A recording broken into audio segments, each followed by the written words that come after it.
भाइयों नमस्कार। भाइयों ये जो आप खेत देख रहे हैं गन्ना, ये कोसा 13-235 का है। और ये खेत मैं इसलिए दिखा रहा हूँ, आज मैं आपको दो खेत दिखाऊंगा इसी वीडियो में। कुछ किसान भाई ज़्यादातर सभी ये सोचते हैं कि कोसा 13-235 में लागत देने की ज़रूरत नहीं है। तो भाइयों वीडियो बनाने का मकसद यही है कि आज आपको ये दिखाया जाएगा कि एक किसान ने तो बहुत अच्छी लागत दी है और एक ने बहुत कम। तो भाइयों अंगोले पे फ़र्क चमक गया और गन्ने पर भी। तो भाइयों ये कोसा 13-235 जो है भाइयों, दवाइयाँ तो कम मांगता है।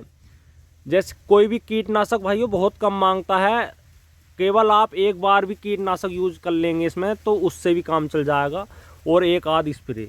पर ये आप ये समझो कि एनपीके देने की ज़रूरत नहीं है और यूरिया देने की ज़रूरत नहीं है, कैल्शियम देने की ज़रूरत नहीं है, या कोई माइक्रोन्यूट्रिएंट। तो भाइयों ऐसा नहीं है। इस खेत में भाइयों समय अनुसार, ये जो आप खेत देख रहे हैं, इसमें समय समय पर भाइयों सभी प्रकार के खाद लगाए गए हैं और कैल्शियम वगैरह भी, माइक्रोन्यूट्रिएंट भी। तो भाइयों इस खेत में ये अंतर देखने को मिला। एक तो इसका अंगोला बिल्कुल भाइयों हरा भरा है, इतना ज़्यादा तो नहीं है पर और खेतों के मुकाबले फिर भी बढ़िया अंगोला है। और भाइयों गन्ने का साइज भी अच्छा है और गन्ने की मतलब मोटाई और लंबाई भी अच्छी है। अब इसके पास में ही भाइयों दूसरा खेत है।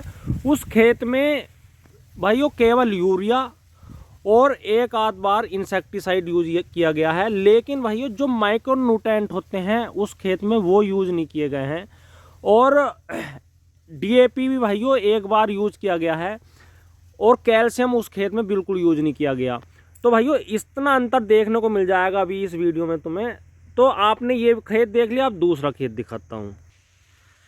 ये देखिए भाइयों, इस खेत में भाइयों गन्ना इतना बढ़िया नहीं है और अंगोला भी इतना बढ़िया नहीं है। ये देखिए, इसमें ना तो कैल्शियम गिरा, ना समय समय पर भाइयों माइक्रोन्यूट्रिएंट बहुत ज़रूरी है गन्ना गिरने के लिए। और किसान भाई क्या सोचते हैं कोसा 13-235 में किसी चीज़ की ज़रूरत नहीं है। भाइयों ऐसा कुछ नहीं है, ये भी पूरी लागत मांगता है। हाँ, इंसेक्ट जैसे टॉप बोरर या पोका बोइंग की दवाइयाँ ये नहीं मांगता। इसमें टॉप बोरर नहीं लगता, पोका बोइंग नहीं लगता। लेकिन भाइयों समय समय पर तो यूरिया भी देना पड़ेगा, एनपीके भी देना पड़ेगा। समय समय पर भाइयों सभी प्रकार के माइक्रोन्यूट्रिएंट और एनपीके वगैरह बेसल डोज भी भाइयों ज़रूरी है इसके लिए। और यूरिया बहुत मांगता है। कोई किसान भाई ये समझे कि यूरिया नहीं मांगता, भाइयों यूरिया भी बहुत मांगता है। तो भाइयों वीडियो बनाने का मकसद यही था कि 13-235 अगर आप लगाने की इच्छा है तो भाइयों पौधा गन्ना बहुत अच्छा निकलता है। और पौधे गन्ने भाइयों जितना आप लेट बॉय करोगे गेहूं कटाई के बाद तो ज़बरदस्त गन्ना निकलता है इसका। और दूसरा पेड़ी गन्ना भाइयों इतना अच्छा इसलिए एवरेज नहीं आ रहा किसान भाइयों का, क्योंकि एक तो पेड़ी गन्ना भाइयों गिरता बहुत है कोसा 13-235 का। अब ये आप खेत देख रहे हैं, ये भाइयों बिना बंधाई का खेत है। ये देखिए इसमें और सीधा गन्ना खड़ा है। इसमें भाइयों गन्ने में एवरेज अच्छा आएगा। और जो किसान भाइयों का गन्ना गिर गया है, ये तो पौधा गन्ना की है, जो भाइयों किसान भाइयों का गन्ना गिर गया है भले सी पौधा हो पेड़ी, उसमें एवरेज कम आता है। कोसा 13-235 में जिन्हें क्या बात है, गन्ना गिरते ही भाइयों एकदम वजन आधा हो जाता। और पेड़ ही गन्ना तो बिल्कुल ऐसे गिर जाता है, बंधाई लायक भी नहीं होता और बंधने से पहले पहले ही गन्ना गिर जाता है।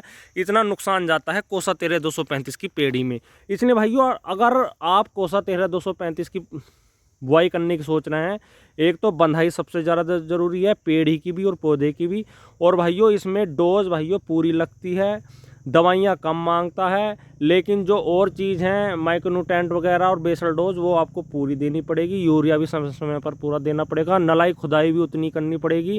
केवल इंसेक्टिसाइड कम मांगता है, फंगीसाइड कम मांगता है। बार बार आपको स्प्रे करने की ज़रूरत नहीं है। आपको ये देखने की ज़रूरत नहीं है यार कहीं टॉप बोरर नहीं आ गया हो, यार कहीं पोका बोइंग नहीं लग गया हो। तो भाइयों उसकी तो टेंशन इसमें बिल्कुल नहीं है। पैदावार 38 के मुकाबले कम है, लेकिन टेंशन फ्री का गन्ना है। अगर आप पेड़ी इसकी रखनी चाहते हो तो भैया पेड़ी बंधवानी पड़ेगी और उसे बेसल डोज भी देनी पड़ेगी, और जो पेड़ी से इसकी अच्छी पैदावार लेनी है। अगर भाइयों एक बार आप कोराजन या फटेरा लगा दोगे तो भाइयों उसके बहुत भी ज़्यादा बढ़िया परिणाम आपको देखने को मिलेंगे।